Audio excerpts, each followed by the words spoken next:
Sucan'ın doğal bahçesinden herkese sağlıklı günler arkadaşlar. Kış geldi ve kışın güneşi olmasını istediğimiz şuruplarımız, pekmezlerimiz var. Bunlardan bir tanesi keçi boynuzu pekmezi. Keçi boynuzunu topladık. Şu anda pekmez yapıyoruz, kaynatıyoruz. Mis gibi kokuyor bu arada. Ve kıvamını alana kadar kaynatıyoruz. Yanında hemen kahvemiz var. Gözde kahvemiz. Mis gibi.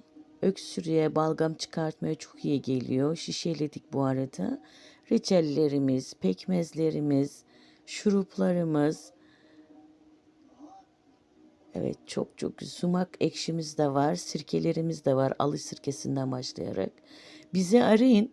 Kış güneşinden siz de yararlanın. Sağlıklı günler diliyorum.